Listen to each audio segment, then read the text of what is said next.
बंधुओं, आपका स्वागत है मेरे चैनल धर्म और ज्ञान में।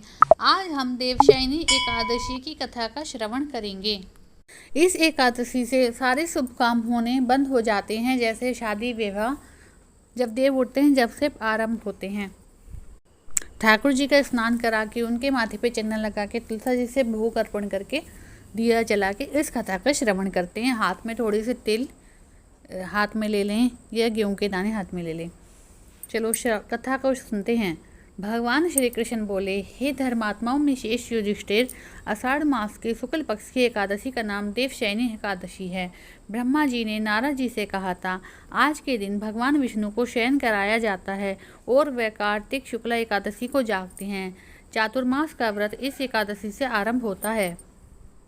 जो मनुष्य ब्रह्मचर्य का पालन कर चतुर्मास का व्रत करते हैं वह विष्णु भगवान को बहुत प्रिय हैं। शिवलोक में उसकी पूजा होती है।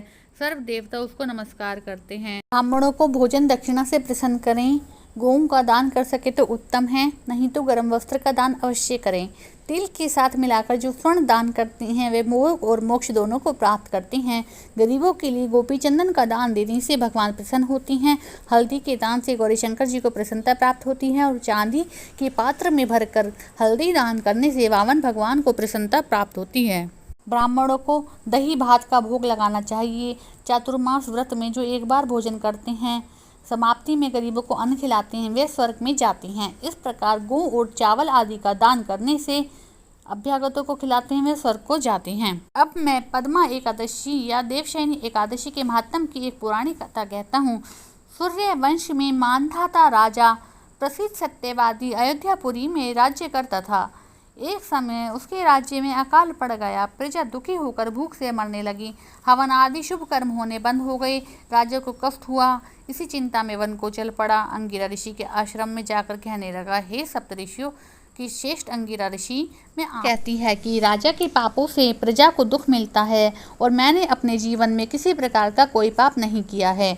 आप दिव्य दृष्टि से देखकर कहो कि अकाल पड़ने का क्या कारण है। अंगिरा मुनि बोली, सतयुग में ब्राह्मणों को वेद पढ़ना और तपस्या करना धर्म है, परंतु आपके राज्य में आजकल एक शुद्ध तपस्या कर रहा है। शुद्ध को मारने से दोष दूर हो जाएगा, प्रजा सुखी हो जाएगी। मानधाता बोले, मैं उस निरपराध तपस्या करने वाले शूद्र को तो नहीं मारूंगा। आप इस कष्ट से छूटने का कोई और सुगम उपाय बतलाइए। ऋषिराज बोले, सुगम उपाय मैं कहता हूँ। भोग और मोक्ष को देने वाला देवशयनी एकादशी का व्रत है। विधि पूर्वक व्रत करो, इसके प्रभाव से चातुर्मास तक वर्षा होती रहेगी। इस एकादशी का व्रत सिद्धियों को देने वाला और उपद्रवों को शांत करने वाला है। मुनि की शिक्षा से मानधाता ने प्रजा सहित पद्मा एकादशी का व्रत किया और कष्ट से छूट गए। इस महात्म को पढ़ने से सुनने से अकाल मृत्यु का भय दूर हो जाता है। आज के दिन तुलसी का बीज पृथ्वी और गमले में बोया जाए तो महान पुण्य होता है। तुलसी की छुई हुई पवन से ही यमदूत भाग जाते हैं। जिनका कंठ तुलसी की माला से सुशोभित हो उन्हें धन्य जीवन समझना चाहिए। बोलो श्री कृष्ण भगवान की जय हो, विष्णु भगवान की जय हो, तुलसा महारानी की ही जय हो।